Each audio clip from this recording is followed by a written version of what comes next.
నిన్నే ఇష్టపడ్డాను పార్ట్ 2. ఒకరోజు సంగీత స్కూల్ నుంచి కంగారుగా వెళుతూ కనిపిస్తుంది కిరణ్కి. ఇదేంటి ఇంత కంగారుగా వెళుతుంది అని తనని ఫాలో అవుతాడు. సంగీత తన ఇంట్లోకి వెళ్తుంది. ఎంతసేపటికి బయటకు రాకపోయేసరికి కిరణ్ ఇంటి లోపలికి వెళ్తాడు. ఇల్లు అంతా చాలా నీట్గా ఉంటుంది. ఇంట్లో మొత్తం చూస్తూ ఉన్న కిరణ్కు వంట రూమ్ నుంచి ఏదో గిన్నె పడిన శబ్దం వినిపించి అటువైపు వెళ్తాడు. సంగీత శారీ కట్టుకుని ఉంటుంది. వంట రూంలో పాలు అన్నీ ఒలికిపోయి ఉంటాయి. కంగారులో స్టవ్ ఆఫ్ చేయటం మర్చిపోతుంది. తన పైటి కొంగు స్టవ్ మీద పడి చీర తగులుకుంటుంది. కిరణ్ అది చూసి తన దగ్గరికి వెళతాడు.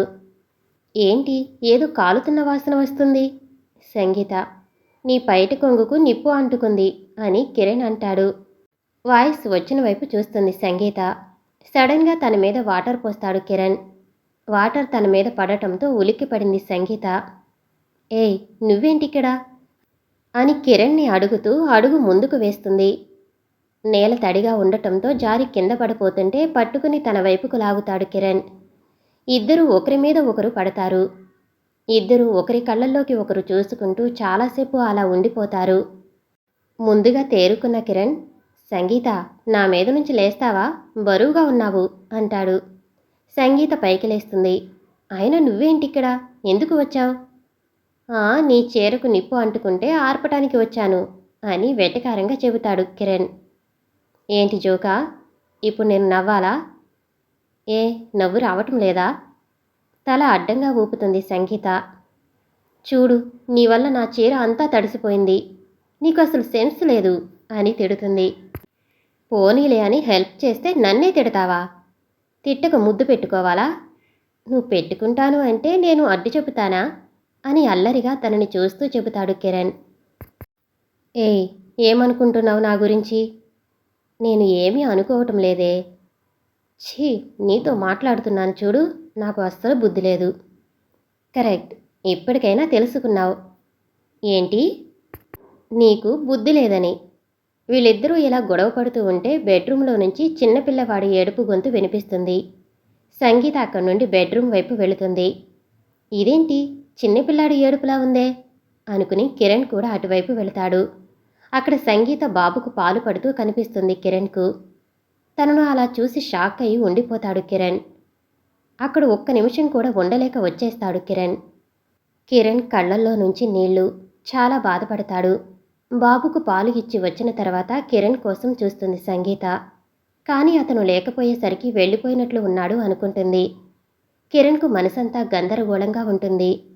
తను కంట్రోల్ చేసుకోలేకపోతాడు. కన్నీళ్లు ఉబ్బుకి వస్తుంటాయి.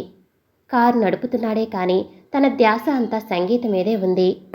కన్నీళ్ల వల్ల రోడ్డు అంతా మసకమసకగా కనిపిస్తుంది.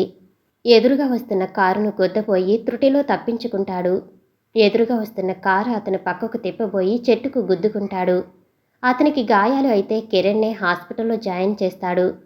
అతనికి స్పృహ వచ్చే వరకు అక్కడే ఉంటాడు. స్పృహ వచ్చిన తర్వాత ఇద్దరూ ఒకరిని ఒకరు పరిచయం చేసుకుంటారు. మిమ్మల్ని ఎక్కడో చూసినట్టు ఉంది అని కిరణ్ ఆ అజ్ఞాత వ్యక్తితో అంటాడు. నన్నా, ఎక్కడ చూశారు?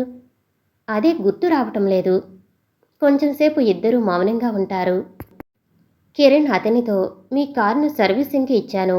మీ అడ్రస్ ఇస్తే అక్కడ ఇవ్వమని వాళ్ళకు చెబుతాను. అయ్యో, మీకెందుకండి శ్రమ? పర్వాలేదు, నా వల్లే కదా యాక్సిడెంట్ అయ్యింది. అతని అడ్రస్, ఫోన్ నెంబర్ తీసుకుని వెళ్ళిపోతాడు కిరణ్. ముందు ముందు అవే అతనికి ఉపయోగపడతాయి. హలో బాస్, ఒక్క నిమిషం. అజ్ఞాత వ్యక్తి పిలుపుతో వెనక్కి తిరిగాడు కిరణ్. ఏంటి కిరణ్? ఈ మంత్ లాస్ట్లో నా పెళ్ళి, మీరు తప్పకుండా రావాలి. అలాగే, తప్పకుండా వస్తాను అని వెళ్ళిపోతాడు కిరణ్. ఫోన్ రింగ్ అయితే ఎత్తుతాడు కిరణ్. అది ఆఫీస్ కాల్ సార్. మీరు 1 వీక్ నుంచి ఆఫీసుకు రావటం లేదు. మీ హెల్త్ ఏమైనా బాగోలేదా అని కాల్ చేస్తాడు పిఏ శరత్. హెల్త్ బాగానే ఉంది. ఏంటి విషయం అని అడుగుతాడు కిరణ్. రేపు ఒక మీటింగ్ ఉంది సార్, మీరు దానికి ఖచ్చితంగా ఉండాలి. సరేలే, వస్తాను అని ఫోన్ పెట్టేస్తాడు కిరణ్. రేపు ఎలాగైనా సంగీతతో మాట్లాడాలి. ఈ విషయం తేల్చేయాలి అని అనుకుంటాడు కిరణ్. సంగీత స్కూల్ దగ్గరికి వెళతాడు. సంగీత, నీతో మాట్లాడాలి. నీకు ఎన్నిసార్లు చెప్పాలి నన్ను డిస్టర్బ్ చేయొద్దని? వెళుతున్న సంగీతను ఆపుతాడు కిరణ్.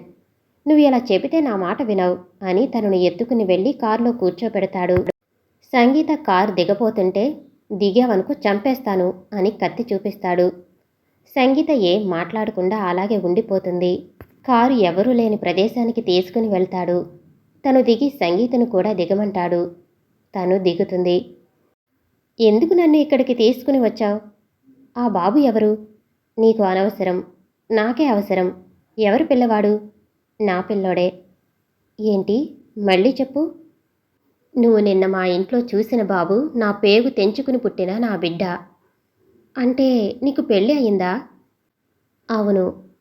ఎవరితో? మా బావతో. అంటే నువ్వు నన్ను మన మధ్య జరిగినది అంతా మర్చిపోయావా? అవును, మర్చిపోయాను. నేను దాని ఓ పీడకలలా అనుకుని ఎప్పుడూ మర్చిపోయాను. నువ్వు దీని గురించే మాట్లాడాలి అనుకుంటే ఇంకెప్పుడు నన్ను కలవద్దు ప్లీజ్. నేను అని మర్చిపోయి హ్యాపీగా ఉన్నాను. నా జీవితంలోకి మళ్ళీ రావద్దు. ఏంటి మర్చిపోయావా? నీకు పెళ్ళైతే మెడలో తాళి, కాలిమెట్టెలు, నుదుటిన సింధూరం ఏది? అది నీకు అనవసరం. నువ్వు జరిగిపోయిన దాని గురించి ఆలోచిస్తూ వాస్తవంలోని లైఫ్ను మిస్ అవుతున్నావు. నువ్వు మీ పేరెంట్స్కు దూరంగా ఉన్నావని తెలిసింది. నా వల్లనే నువ్వు వాళ్లకు దూరంగా ఉంటే ప్లీజ్ నువ్వు వాళ్ళ దగ్గరికి అన్నీ మర్చిపోయి వాళ్ళతో ఉంటే సంతోషంగా ఉంటుంది. ఇది నా రిక్వెస్ట్. నేను వాళ్ళకు దూరంగా ఉన్నానని నీకు ఎలా తెలుసు? అరవింద్ చెప్పాడు. ఏమని? నువ్వు వాళ్లకు దూరంగా ఉంటున్నావని, ఏదో విషయం గురించి సఫర్ అవుతున్నావని. ఒక విషయం కిరణ్, జీవితంలో ఎన్నో ఆటుపోట్లు వస్తుంటాయి. కాలంతో పాటు మనం సాగిపోవాలి, కానీ ఆగిపోకూడదు అని చెప్పేసి వెళ్ళిపోతుంది. కిరణ్కు పదే పదే కాల్ చేస్తూ ఉంటాడు PA Sharat. Kiran phone lift చేసి, ఏంటయ్యా ఏంటి ఒకటే కాల్ చేస్తున్నావు? సార్, మీరు మీటింగ్కి వస్తానన్నారు. రావటం లేదు. సార్, అలా అంటే ఎలా? Urgent meeting sir. చూడు శరత్, నేను మీటింగ్కే కాదు అసలు ఆఫీస్కే రావటం లేదు. జాబ్ రిజైన్ చేస్తున్నాను. రిజిగ్నేషన్ లెటర్ కావాలంటే రేపు మెయిల్ చేస్తాను అని కోపంగా ఫోన్ పెట్టేశాడు. కిరణ్ ఇంటికి వెళ్ళేసరికి అరవింద్ ఇంట్లో ఉంటాడు. అన్నయ్య, ఎక్కడికి వెళ్ళావు? ఆఫీసుకు. అదేంటి నువ్వు ఆఫీసుకు రాలేదని శరత్ చెప్పాడు. కిరణ్ మౌనంగా ఉంటాడు. ఏమైంది అన్నయ్య? నువ్వు ఈ మధ్య ఆ టీచర్ వెనుక ఎందుకు పడుతున్నావు? జాబ్ ఎందుకు రిజైన్ చేయాలనుకుంటున్నావు? నిన్ను నమ్మి అంకుల్ నీకు ఈ బిజినెస్ అప్పగించారు. అంకుల్కి ఏమని సమాధానం చెబుతావు? నిన్ను నమ్ముకుని కొన్ని వందల మంది వర్క్ చేస్తున్నారు. వాళ్ళ గతి ఏమి కావాలి? అసలు నా గురించే నాకు అర్థం కావటం లేదు. వేరే వాళ్ళ గురించి ఆలోచించే ఓపిక నాకు లేదు. అయినా నేను జాబ్ రిజైన్ చేస్తే ఎవరికి ఏం నష్టం రాదు. ఎందుకంటే నేను ఆ ఆఫీసులో వర్కర్ని, ఓనర్ని కాదు. నువ్వు వర్కర్వే కాదనను. అంకుల్కి హెల్త్ బాగోలేక నీకు బాధ్యతలు అప్పగించారు. ఇప్పుడు నువ్వు తీసుకునే డెసిషన్ మీదే కంపెనీ ఆధారపడి ఉంది. బాగా ఆలోచించుకో అని అరవింద్ వెళ్ళిపోతాడు. కిరణ్ కోపం తగ్గిన తర్వాత బాగా ఆలోచించుకుని తన వర్క్ తను చేస్తూ ఉంటాడు. ఒకరోజు కిరణ్ షాపింగ్కి వెళతాడు. అక్కడ తనకి సంగీత కనిపిస్తుంది. ఏంటి షాపింగా? ఎవరికి? బాబుకా? అవును. పద, నేను సెలెక్ట్ చేస్తాను బాబుకు. వద్దు, మీ పని మీరు చూసుకోండి అని అక్కడి నుంచి వెళ్ళిపోతుంది. సంగీతకు షాపింగ్ మాల్లో సుమ కనిపిస్తుంది. సంగీత సంతోషంగా తన దగ్గరికి వెళ్ళి, ఎలా ఉన్నావు అని సుమను పలకరిస్తుంది. సుమ సంగీతను తిట్టి అసహించుకుని అక్కడి నుంచి వెళ్ళిపోతుంది. ఇదంతా కిరణ్ చూస్తాడు. సుమ సంగీతను ఎందుకు తిట్టింది? సుమ పక్కన ఉన్న వ్యక్తిని చూసి ఇతను యాక్సిడెంట్ అయిన వ్యక్తిలా ఉన్నాడే అనుకుంటాడు. అప్పుడు గుర్తుకు వస్తుంది కిరణ్కు అతను ఎవరో. ఇతను వెళ్ళి కలిస్తే సంగీతకు సుమకు మధ్య గొడవేంటో చెబుతాడు అనుకుని అతని ఇంటికి వెళతాడు. Hi boss. హాయ్. ఏంటి బాస్ మీరు మా ఇంటికి? నీతో కొంచెం పని ఉండి. నాతోనా? ఏంటి బాస్, ఏంటా పని? సంగీత గురించి అడుగుతాడు. అతను చెప్పిన మాటలు విని ఆశ్చర్యపోతాడు. ఒక పక్క సంతోషం, మరో పక్క బాధ. అసలు ఆ అజ్ఞాత వ్యక్తి ఎవరు? సంగీతకు ఏమవుతాడు? అతను కిరణ్తో ఏం చెప్పాడు? నెక్స్ట్ ఎపిసోడ్లో తెలుసుకుందాం.